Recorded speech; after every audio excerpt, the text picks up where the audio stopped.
സുഹൃത്തുക്കളെ, അടുത്തൊരു ബെല്ലോടുകൂടി നാടകം ആരംഭിക്കുകയായി. നിൽക്കാൻ യോഗ്യതയില്ലാത്തൊരു വ്യക്തി എന്ന് നിങ്ങൾക്ക് തോന്നിയിട്ടുള്ള ആൾ ആരാണ്? ചോദിച്ച കേട്ടില്ലേ?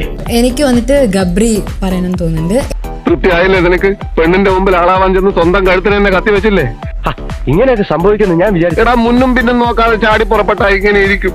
എനിക്ക് ഇവിടെ ഒരു ചോദ്യം ചോദിക്കാം. ഓ, എന്താ സംഭവം? പറ കേക്കട്ടെ. അത് yes or no ആവണോ, അത് വലിച്ചു നീട്ടണോ? സിബിൻ ഇവിടെ ശ്രദ്ധിക്കുന്നുണ്ടോ? yes or no ആയിട്ടാണ് ഉത്തരം വേണ്ടത്. അത് പറയാൻ സൗകര്യമില്ല.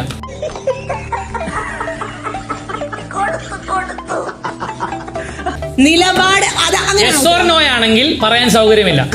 നീ എന്നെ കളിയാക്കുക അല്ല, കാര്യമായിട്ടാക്കിയതാ. അപ്പൊ നീ ഇവിടെ ഭരിക്കാൻ തന്നെ തീരുമാനിച്ചു? മറിച്ചിടരുത്, കാലാവധി പൂർത്തിയാക്കും വരെ. കേട്ടല്ലോ, നിന്നേക്കാൾ മിടുക്കുള്ളവരിവിടെ ഉണ്ട്. എനിക്ക് യെസ് എന്നോ നോ എന്നോ പറഞ്ഞിട്ട് എന്റെ കാരണം വ്യക്തമാക്കാനുള്ള അവസരം നിങ്ങൾ തന്നാൽ ഞാൻ ഇതിന് ഉത്തരം തരാം. ബ്രില്യൻ, താൻ ആള് കൊള്ളാമല്ലോ. ഒരു സർവ്വവിജ്ഞാനകോശം തന്നെ. അങ്ങനെയൊന്നുമില്ല. നിങ്ങളുടെ ചോദ്യം yes or no ആണ്. നിങ്ങൾക്ക് അങ്ങനെയാണ് ഉത്തരം വേണ്ടതെങ്കിൽ പറയാൻ എനിക്ക് സൗകര്യമില്ല. സോറി, അറിഞ്ഞോണ്ടല്ല, മനഃപൂർവ്വമല്ലേ. ഈ വക കുറുമ്പൊക്കെ എവിടുന്നാ പഠിച്ചേ? അതൊക്കെ എന്റെ ചോരയിലുള്ളതാ.